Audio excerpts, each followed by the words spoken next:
1 Kings 16. Yahweh's word came to Jehu, the son of Hanani, against Baasha, saying, Because I exalted you out of the dust, and made you prince over my people Israel, and you have walked in the way of Jeroboam, and have made my people Israel to sin, to provoke me to anger with their sins, behold, I will utterly sweep away Baasha and his house, and I will make your house like the house of Jeroboam, the son of Nebat.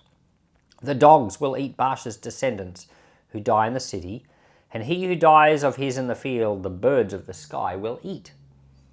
Now the rest of the acts of Baasha, and what he did, and his might, aren't they written in the book of the chronicles of the kings of Israel? Baasha slept with his fathers and was buried in Tirzah, and Elah his son reigned in his place. Moreover, Yahweh's word came by the prophet Jehu the son of Hanani against Baasha and against his house, both because of all the evil that he did in Yahweh's sight, to provoke him to anger with the works of his hands, in being like the house of Jeroboam, and because he struck him.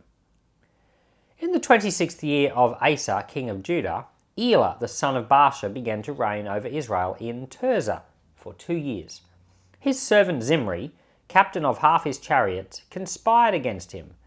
Now he was in Tirzah, drinking himself drunk in the house of Asa, who was over the household in Tirzah. And Zimri went in and struck him and killed him in the 27th year of Asa, king of Judah, and reigned in his place. When he began to reign, as soon as he sat on his throne, he attacked all the house of Baasha. He didn't leave alive a single one who urinates on a wall, among his relatives or his friends. Thus Zimri destroyed all the house of Baasha, according to Yahweh's word which he spoke against Baasha by Jehu the prophet. For all the sins of Baasha, and the sins of Elah his son, which they sinned, and with which they made Israel to sin, to provoke Yahweh the God of Israel to anger with their vanities. Now the rest of the acts of Elah, and all that he did, aren't they written in the book of the chronicles of the kings of Israel? In the 27th year of Asa, king of Judah, Zimri reigned 7 days in Tirzah. Now the people were encamped against Gibbethon, which belonged to the Philistines. The people who were encamped heard that Zimri had conspired, and had also killed the king. Therefore all Israel made Omri, the captain of the army, king over Israel that day in camp. Omri went up from Gibbethon, and all Israel with him, and they besieged Tirzah.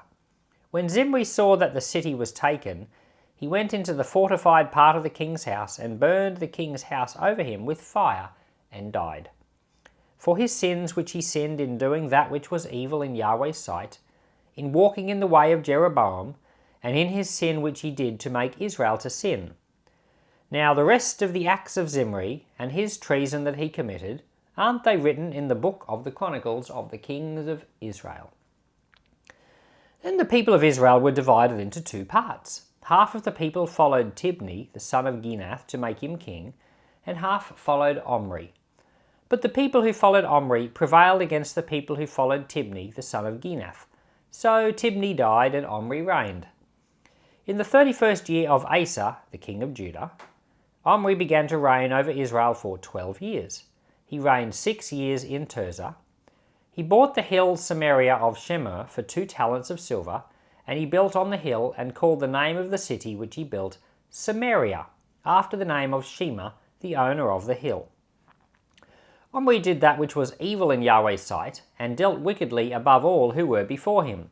For he walked in all the way of Jeroboam the son of Nebat, and in his sins with which he had made Israel to sin, to provoke Yahweh the God of Israel to anger with their vanities. Now the rest of the acts of Omri which he did, and his might that he showed, aren't they written in the book of the chronicles of the kings of Israel? So Omri slept with his fathers, and was buried in Samaria, and Ahab his son reigned in his place. In the 38th year of Asa, king of Judah, Ahab the son of Omri began to reign over Israel. Ahab the son of Omri reigned over Israel in Samaria 22 years.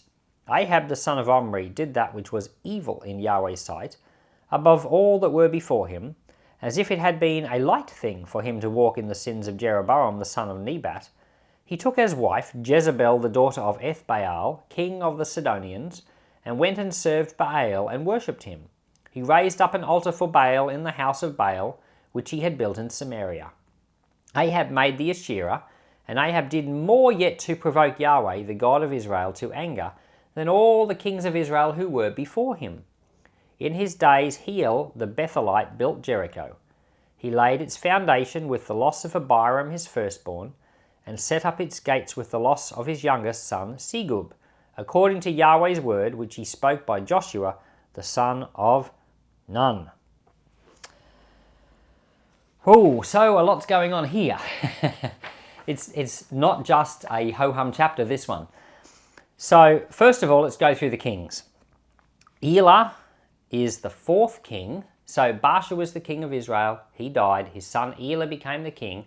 Elah is the fourth king of Israel, but he's the second king of the second dynasty of Israel. But Zimri, he's apparently was getting drunk in his own palace. Zimri goes in, attacks him and kills him, and so he's put to death, and Zimri becomes king, but only for 7 days. So Zimri becomes the fifth king of the third dynasty. So dynasty, is like a family line, father, son, except this dynasty only has one in it. There's no father and son at all. So Zimri becomes the fifth king of a third dynasty, but he is only king for a week. And so the army of Israel is besieging Gibbethon, which is a Philistine city further away. They come back and they surround, Omri surrounds Tirzah, the capital city of Israel.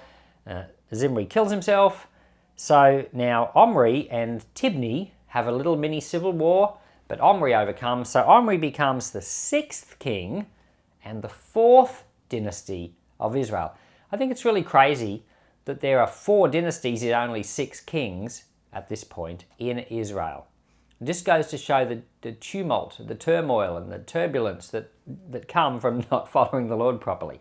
There's just no stability. So Omri becomes the 6th king, but the start of the 4th dynasty. And because Zimri killed himself by burning down the palace, this is where Omri, the king, moves the capital from Tirzah to Samaria. He buys a hill, calls it Samaria. And in the New Testament, we've got these people called the Samaritans. Well, they're people from Samaria. Jesus goes in John chapter 4 and has a conversation with the Samaritan woman, the woman of Samaria. Well, it all goes back to right here when King Omri built the new capital for Israel in Samaria. And of course, it's because Zimri burnt down the old one. So, super interesting. So, and of course, Omri is a stronger king. He didn't follow the Lord, but he's stronger. So he manages to kind of establish a bit of stability, builds a new capital. He lasts for 12 years. His son Ahab, who's a terrible king, becomes king. And he becomes the 7th king of Israel and the 2nd king of the 4th dynasty. And Ahab does something terrible. He promotes true Canaanite worship. So we sometimes don't get the sense of these things, living all these thousands of years later. It's almost 3,000 years later we're living, and we live in a Western world. We speak English. We don't really understand, but there's a subtle shift right here with Ahab in the religion of Israel. Okay, so let me explain. He brings for himself a wife, Jezebel. She's the daughter of Ethbaal, the king of Sidon, the Sidonians. So Sidon and Tyre were further north. That's where the country of Lebanon is today. And the people that lived there were the Phoenicians.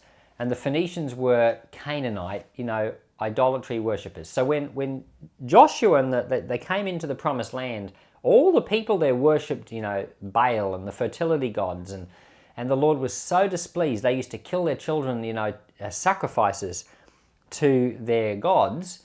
And the Lord wanted it completely removed because it was so offensive.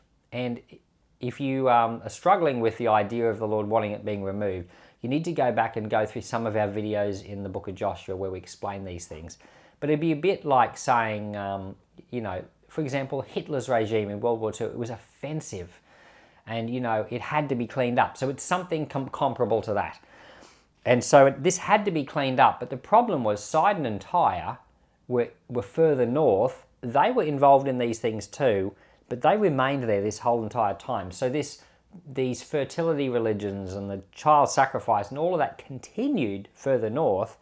So now Ahab has gone and got himself a wife from up there and brought her down into Israel, but not only has he brought her down, he's endorsed the way that they're practicing religion and kind of made it the national thing.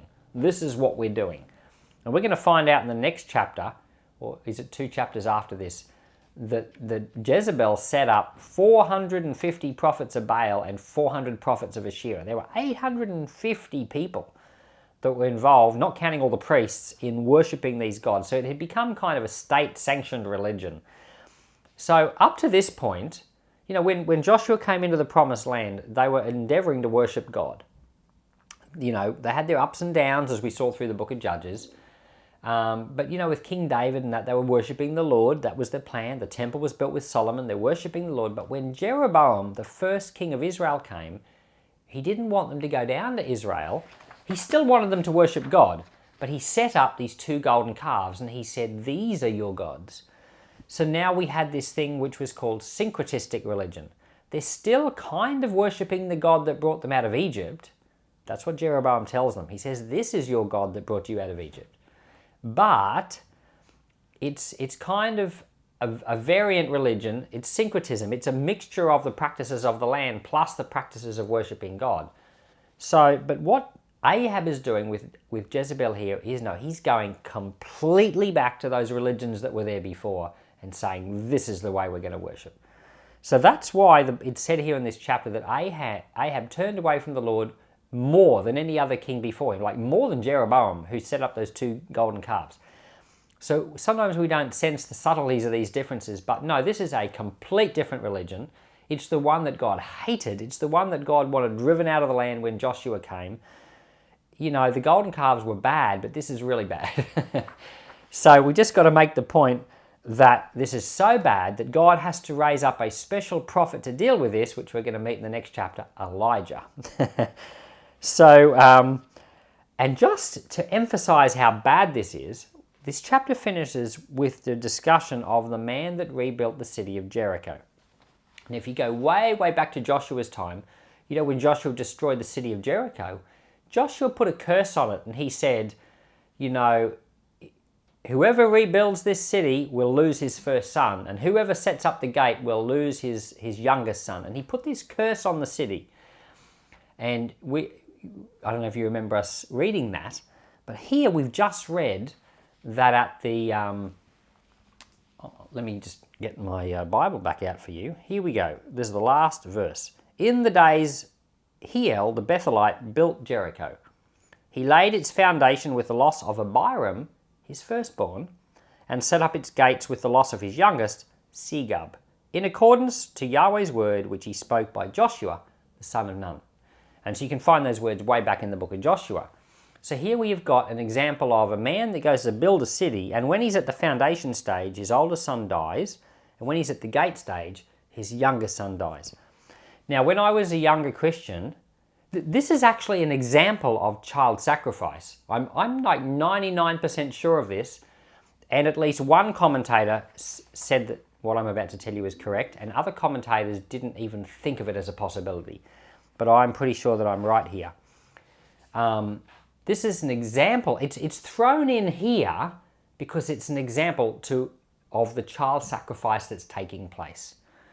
So when we read it as modern readers, we think, oh, the curse of Joshua. It must have happened so that as he was building the foundations, his son just got cursed and died. And we think it's all completely supernatural.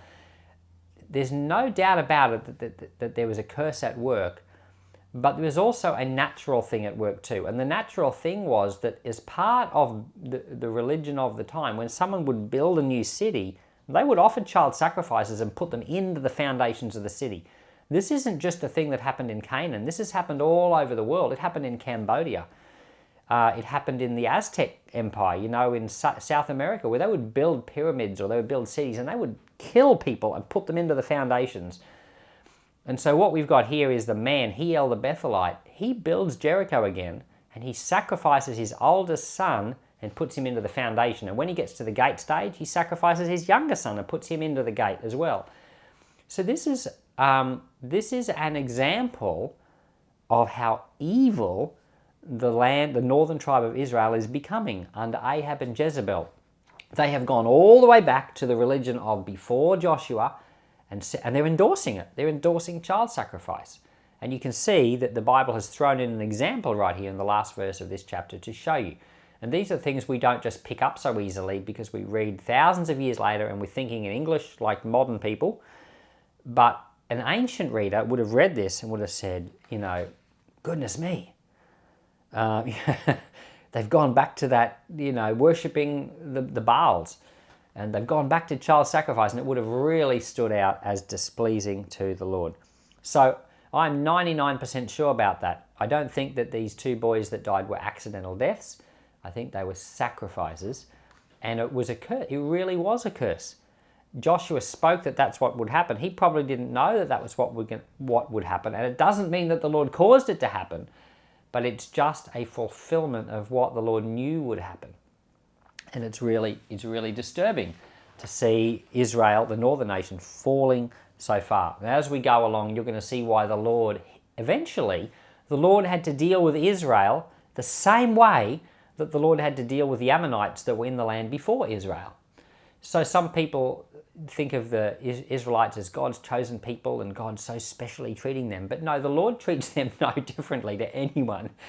If they do what's wrong, he punishes them. And that's what's going to eventually happen when we get to the end of the history of the northern nation and of the southern nation as well.